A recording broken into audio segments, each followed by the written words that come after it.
Hi అండి. Welcome back to our channel. ఎలా ఉన్నారండి అందరూ? నేనైతే చాలా బాగున్నాను. మీరు కూడా బాగుండాలని మనస్ఫూర్తిగా కోరుకుంటున్నాను. సో, ఇదొచ్చేసి మార్నింగే నా కోసం కొన్ని పనులు వెయిట్ చేస్తున్నాయండి. అల్లం వెల్లుల్లి పేస్ట్ ప్రిపేర్ చేయాలి, చిక్కుడుకాయ కర్రీ చేయాలి. సో, అవన్నీ రెడీగా పెట్టుకున్నాను. పిల్లలు స్కూల్‌కెళ్ళిన తర్వాత నా కిచెన్ అయితే ఇలా ఉంటదండి. ఇంత దారుణంగా ఉంటదనమాట. సో, అది థర్స్‌డే అయితే ఇంకెక్కువ వర్క్ ఉంటది నాకు. అసలు ఎందుకంటే ఫ్రైడే పూజ చేసుకోవాలంటే నేను థర్స్‌డేనే మాక్సిమం పని కంప్లీట్ చేసుకోకపోతే నాకు ఫ్రైడే అసలు నాకు పూజ అవ్వదండి. నేను వారంలో చాలా ఇష్టంగా చేసుకునేదేంటంటే ఫ్రైడే, సాటర్డే పూజండి. సో, అందుకని థర్స్‌డే ఎంత పనున్నా కూడా ఫస్ట్ అయితే నేను క్లీనింగ్ అయితే చేసేసుకుంటాననమాట. ఇప్పుడైతే వాళ్ళెళ్ళిన తర్వాత, పిల్లలు స్కూల్‌కెళ్ళిపోయిన తర్వాత ఫస్ట్ సింక్‌లోని సామాన్లన్నీ క్లీన్ చేసేస్తానండి. ఆ తర్వాత మిగతా పని చూస్తాననమాట. నాకు సామాన్లుంటే అసలు మిగతా పని చేయబుద్దేయదండి. ఎప్పటికప్పుడు క్లీన్ చేసేసుకుంటాను. సింక్ అనేది నీట్‌గా ఉండడం నాకు చాలా ఇష్టం. నార్మల్ డేస్‌లో ఏంటంటే వాళ్ళు స్కూల్‌కెళ్ళిపోయిన తర్వాత నేను కాసేపు కూర్చొని టిఫిన్ తినిన తర్వాత పని స్టార్ట్ చేస్తానండి. ఫస్ట్ ఇల్లు ఊడ్చిన తర్వాత అనమాట. కానీ థర్స్‌డే మాత్రం అలా అవ్వదు నాకు. సామాన్లన్నీ తోమేసిన తర్వాత ఇల్లయితే మాప్ పెట్టుకుంటాననమాట. మళ్ళీ స్నానం చేసిన తర్వాత పూజ సామాన్లు కూడా క్లీన్ చేసుకోవాలి. సో, కొంచెం పని ఎక్కువే ఉంటుంది ఈరోజు.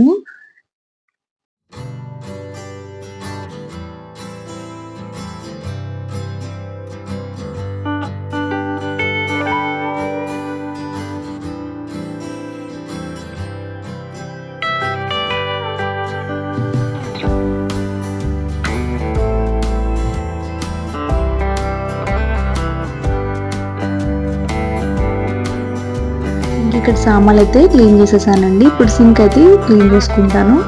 నేను ప్రతిరోజు మార్నింగ్, ఈవినింగ్ కూడా సామాన్లు తోముతాను కదండీ! తోమేసాక సింక్ ఖచ్చితంగా నీట్‌గా క్లీన్ చేసుకుంటాను. విండోస్ ఓపెన్ చేసి పెడతానండి. అప్పుడేంటంటే సింక్ కొంచెం డ్రై అవుతుందనమాట. ఇక్కడంతే అంతా క్లీన్ చేసేసుకున్నానండి. ఇంకా నెక్స్ట్ స్టవ్ అనమాట. స్టవ్ క్లీన్ చేసుకోవాలి. రోజు క్లీన్ చేస్తానండి. అంటే నార్మల్‌గా వెట్ క్లాత్‌తో తుడిచేస్తాను. కానీ థర్స్‌డే మాత్రం కొంచెం సోప్ పెట్టి క్లీన్ చేసుకుంటాననమాట. వాటర్ వేసి అయితే ఏం కడగనండి. నార్మల్‌గా వెట్ క్లాత్‌తో అయితే క్లీన్ చేసేస్తాననమాట. లేదంటే మళ్ళీ లోపలికి వాటర్ వెళ్ళిపోయి ఆ మంట అనేది తగ్గిపోతుంది కదా! మళ్ళీ ప్రాబ్లమ్ అవుతదని చెప్పి నేను వాటర్‌తో క్లీన్ చేయను. ఇదిగోండి ఇవైతే మీషోలో తీసుకున్నాను నేను. భలే యూజ్ అవుతున్నాయండి. ఇవైతే చాలా ఈజీగా అంటే ఈజీగా డ్రై అయిపోతుందనమాట. నార్మల్‌గా క్లాత్‌తో మనం క్లీన్ చేసామనుకోండి వాటర్‌గా కనిపిస్తాయి కదా! మచ్చలు మచ్చలుగా. అలా కాకుండా ఈ వైప్స్‌తోనే నేను ఒక 3 టైమ్స్ అలాగా వాష్ చేసి క్లీన్ చేస్తుంటే భలే నీట్‌గా అయిపోతుంది. సో, ఇదంతా కింద కూడా క్లీన్ చేసేసుకున్నాను. ఇంకా టైల్స్ కూడా క్లీన్ చేసేసాను.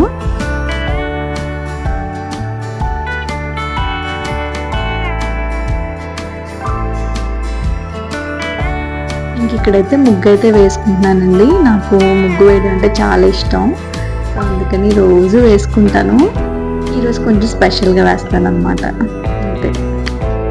ఈవినింగ్ వరకు చాలా నీట్‌గా ఉంటుందండి ముగ్గనేది. అసలు చెరగకుండా ఉంటుందనమాట. ఇంక ఈవినింగ్ వీళ్ళొచ్చే వరకు నేనేదో స్నాక్ చేయాలి కదా! మళ్ళీ వెంటనే ఇదంతా చెడిపోతుందనమాట. అప్పుడప్పుడు అనిపిస్తుంది ముగ్గు వేయడం అవసరమా? అసలు నార్మల్‌గా వదిలేస్తే ఏ ప్రాబ్లమ్ ఉండదు కదా అని. కానీ మళ్ళీ వేయకుండా అయితే ఉండలేను. అలాగా అనిపిస్తుందనమాట. వెయ్యాలి అని. అదొక సాటిస్ఫాక్షన్ అనమాట. ఇంక చుట్టూ తీసాను కదండీ! సామాన్లన్నీ కూడా ఎక్కడొక్కడ పెట్టేసుకుంటాను.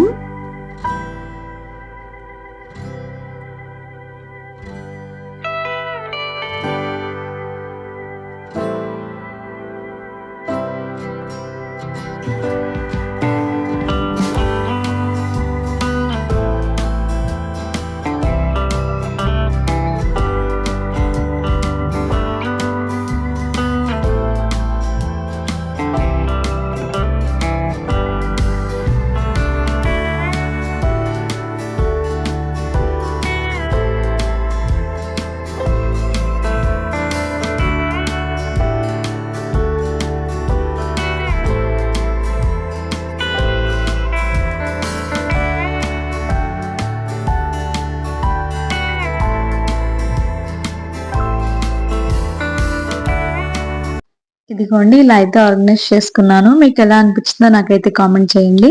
ఇంకా నెక్స్ట్ టేబుల్ పైననమాట. సో, ఇవన్నీ కూడా కింద పెట్టి కొంచెం క్లాత్ పైన వెట్ క్లాత్‌తో క్లీన్ చేసేస్తానండి. ఇది కవర్ టైప్ కాబట్టి మనకి ఈజీగా క్లీన్ అయిపోతుందనమాట. మళ్ళీ ఎక్కడొక్కడ అరేంజ్ చేసేస్తాను.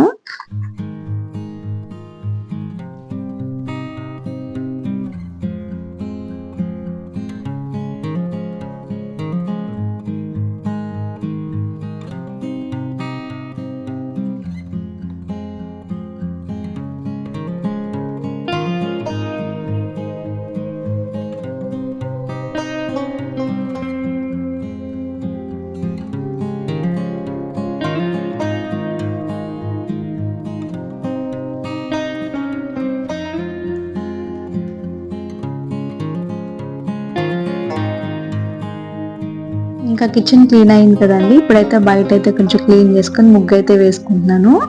చాలా ఈజీ ముగ్గు అండి. 7 డాట్స్ 1 వచ్చేంత వరకు మాట. నాకు ఇవి బాగా గుర్తుండిపోతాయి. చిన్నప్పటి నుండి ఇవే అలవాటు నాకు. సో వీటిని అయితే బాగా గుర్తుంచుకొని వేస్తాను అనమాట. అసలు తప్పులు రావన్నమాట.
ఇంక ఇలా అయితే ముగ్గు వేసేసుకున్నానండి. తులసమ్మ దగ్గర కూడా ముగ్గు వేసేసుకున్నాను. సామాన్లు అయితే ఎండలో పెట్టేశాను. ఎండలో ఎండితే బాగుంటాయి కదా చక్కగా. సో ఇదండి, ఇలా అయితే క్లీన్ చేసుకున్నాను. ఇంక పని అయిపోయిన తర్వాత ఇంట్లో ఇల్లు మొత్తం ఊడ్చేసి ఇంకా ఫ్రెష్ అయిన తర్వాత వెట్ క్లాత్ అయితే పెట్టుకుంటాను.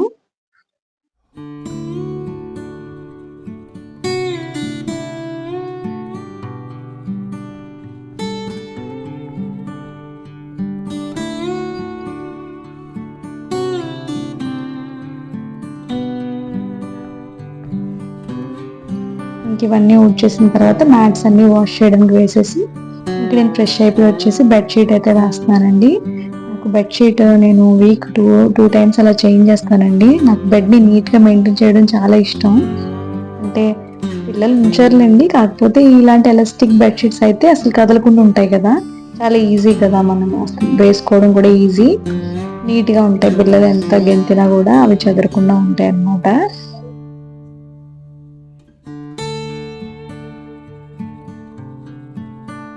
ఇంకా బెడ్ మొత్తం సర్దేసిన తర్వాత ఇల్లు మొత్తం మాప్ పెట్టుకున్నాను. ఫస్ట్ వంటగదిలో పూజ గది నుండి స్టార్ట్ చేస్తానండి. ఫస్ట్ అంతా క్లీన్ చేసి దేవుడి దగ్గర కూడా ముగ్గు పెట్టుకుంటాను.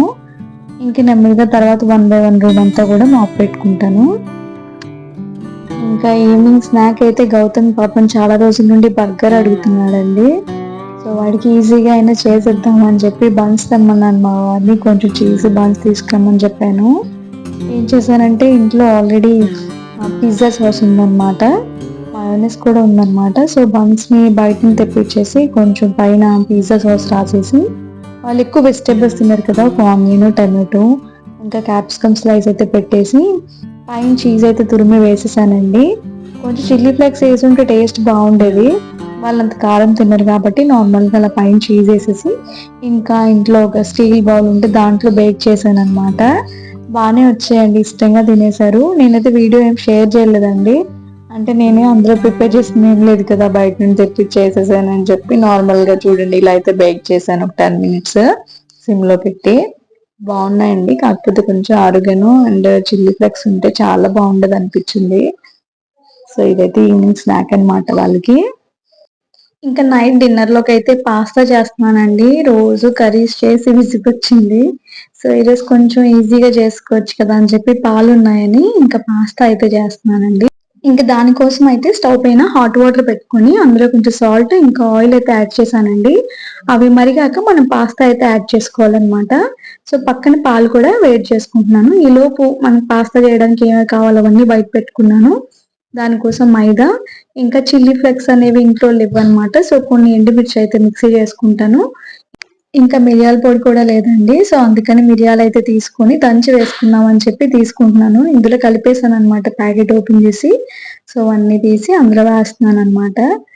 నార్మల్‌గా అయితే ఇవన్నీ రెడీగా ఉంటే చేయడం చాలా ఈజీనే. కాపోతే ఇవన్నీ ప్రిపేర్ చేసి చేయాలంటే కొంచెం విసిగేస్తది. ఇంక తప్పదు, కొన్ని ఇష్టాన్ని జేసుకోవాలంటే కొంచెం కష్టపడాల్సిందే. సో, ఇక్కడైతే నేను ఎండుమిర్చి కొన్ని తీసుకున్నాను. ఇవైతే మిక్సీ చేసుకున్నాను, పక్కన పెట్టుకున్నాను. ఇంక మిరియాలైతే దంచేసుకుంటున్నాను. పాస్తా ఈ ప్రాసెస్‌లో కాకుండా ఇంకో ప్రాసెస్‌లో కూడా చేసుకోవచ్చండి. కానీ ఈ ప్రాసెస్‌లో చేస్తే టేస్ట్ మాత్రం సూపర్‌గుంటది. ఇంక ఈ టేస్ట్ అలవాటయిన తర్వాత మనం ఇంకోటైతే ట్రై చేయమనమాట. అంత బావుంటది. సో, ఇక్కడైతే చిల్లీ ఫ్లేక్స్ రెడీ చేసుకున్నాను నేను. పక్కన పెట్టేసుకున్నాను. ఇంకా మిరియాల పొడి కూడా రెడీగా ఉంది. ఇప్పుడేంటంటే మనకు కావాల్సిన వెజిటబుల్స్ అన్నీ కట్ చేసుకుందాము. నార్మల్‌గా స్వీట్ కార్న్ ఏస్తానండి కంపల్సరీగా. పిల్లలు తినేది అదే కాబట్టి. కాకపోతే స్వీట్ కార్న్ ఈరోజు మా వారు తేవడం మర్చిపోయారు. సో, అందుకని నేను ఆనియన్, క్యాప్సికమ్, టమాటో ఉంటే ఆ 3 అయితే వేస్తున్నాను. టమాటో వేస్తే కూడా మంచిగా ఫ్లేవర్ బావుంటదండి. నేనైతే వేస్తాను. క్యాప్సికమ్ నాకెక్కువ ఇష్టం. అందుకే ఎక్కువ వేసుకుంటున్నాను. పిల్లలు తినకపోయినా నేను తింటాననమాట. సో, ఆనియన్స్ కూడా పెద్ద పెద్ద క్యూబ్స్‌లా కట్ చేసుకుంటున్నాను. నార్మల్‌గా మనం వైట్ సాస్ ప్రిపేర్ చేసేటప్పుడే అందులో ఈ వెజిటబుల్స్ అన్నీ వేసి ఉడికించుకోవచ్చండి. కానీ అలాగంటే కూడా ఇవి సెపరేట్‌గా మనం బటర్‌లో ఫ్రై చేసి వేసుకుంటే గనక మంచి టేస్ట్ వస్తుందనమాట. ఇక్కడ చూసారు కదా! ఇక్కడ పాస్తా అనేది ఇంకొంచెం టైం పడతది బాయిల్ అవ్వడానికి. పిల్లలు తింటారు కదండీ! అందుకే అంత గట్టిగా ఉంచను. కొంచెం మెత్తగా ఉడికిస్తాను నేను పాస్తాని. సో, ఇది ఇంకా 2 మినిట్స్ పడతది. ఈలోపు నేను పాన్ పెట్టుకొని బటర్ ఉంటే బటర్ వేసుకోండి, చాలా బావుంటది. సో, నేనైతే ఆయిల్ వేసాను. అందులో ఇంకా ఆనియన్స్, క్యాప్సికమ్, టమాటో ఏసేసి మీడియం ఫ్లేమ్‌లో పెట్టుకోండి. కుదిరితే హై ఫ్లేమ్‌లో కూడా పెట్టుకోవచ్చు. నేనైతే మీడియం ఫ్లేమ్‌లో పెట్టి అందులో కొంచెం సాల్ట్, ఇంకా చిల్లీ ఫ్లేక్స్, పెప్పర్ పౌడర్ అయితే వేసుకొని అప్పుడప్పుడు హై ఫ్లేమ్‌లో పెట్టి అలా మీడియం ఫ్లేమ్‌లో పెట్టి నేను ఫ్రై చేస్తున్నానండి. మంచిగా ఫ్రై అవ్వాలివి. టేస్ట్ సూపర్‌గుంటది. సో, ఇలా అయితే ఫ్రై చేసుకోవాలి మనం.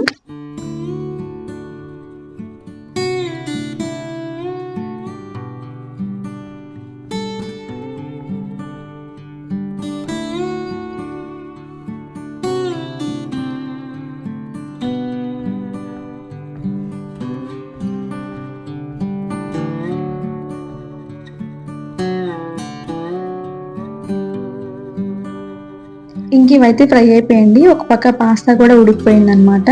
సో, పాస్తాలో హాట్ వాటర్ అంతా ఉంపేసి, మనం ఇవన్నీ కూడా ఒకసారి కోల్డ్ వాటర్‌తో ఒకసారి వాష్ చేసుకొని అవి అలా పక్కన పెట్టుకుంటే మనకు అతుక్కోవనమాట. ఇప్పుడు మనం ఒక సెపరేట్‌గా పాన్ పెట్టుకొని అందులో కొంచెం బటర్ ఎంత తీసుకున్నామో అంతే ఆయిల్ కూడా తీసుకోవాలి. 2 ఈక్వల్‌గా వేసుకోవాలనమాట. సో, నేను ఇది 2 స్పూన్స్, అది 2 స్పూన్స్ అయితే వేసుకున్నాను. అందులో మైదా పిండి 2 స్పూన్స్ వేసుకున్నాననమాట. మైదా వేసిన తర్వాత అలా మనం కంటిన్యూగా కలుపుతూనే ఉండాలండి. లేదంటే ఉండలు చుట్టేస్తుందనమాట. సో, ఇలాగా కలుపుకుంటూ ఉండాలి. సో, ఇది 2 మినిట్స్‌లో ఫ్రై అయిపోతుంది మైదా. మళ్ళీ లేదంటే మాడిపోద్ది. వెంటనే మనం కాచి చల్లార్చుకున్న పాలైతే వేసేసుకోవాలి. పాలు వేసిన తర్వాత కలుపుతూనే ఉండాలండి కంటిన్యూగా. కొంచెం కొంచెం యాడ్ చేసుకోవాలి. ఒకటేసారి మొత్తం యాడ్ చేస్తే ఉండలు కట్టేస్తుందనమాట. చూడండి, ఇలా కొంచెం వేసి కలుపుకుంటూ ఉండాలి. తర్వాత ఇంకొంచెం యాడ్ చేసుకోవాలి. అలా యాడ్ చేసుకుంటూ కలపడం వల్ల మనకి ఉండలైతే చుట్టదనమాట.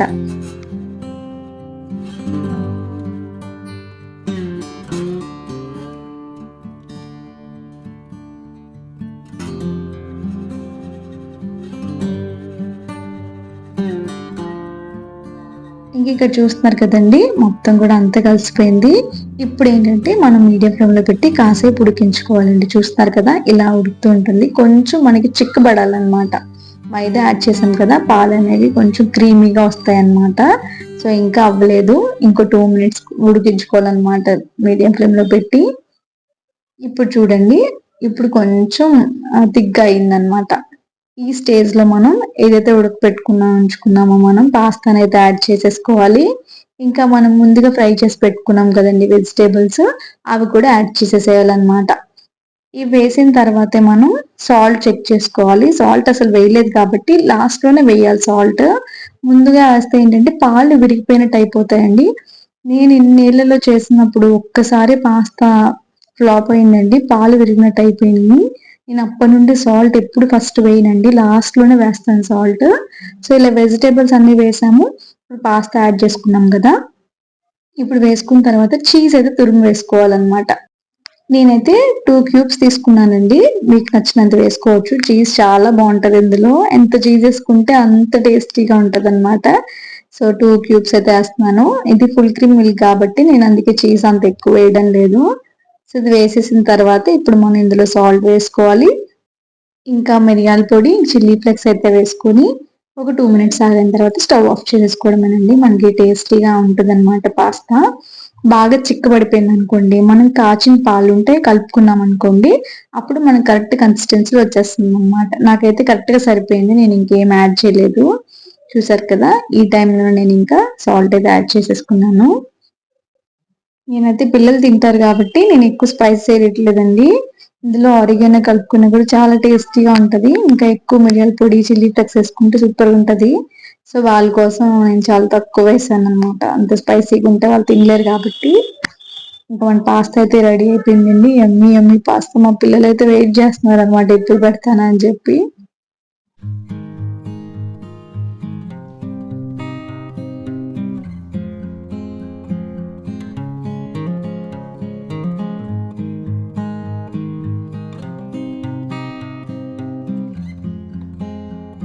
సో ఇదండి వ్లాగ్. నేను వీడియో అయితే ఎండ్ చేస్తున్నాను. మీకు కనుక ఈ వీడియో నచ్చితే ప్లీజ్ లైక్ చేయండి, షేర్ చేయండి, సబ్స్క్రైబ్ చేసుకోండి. Thank you for watching.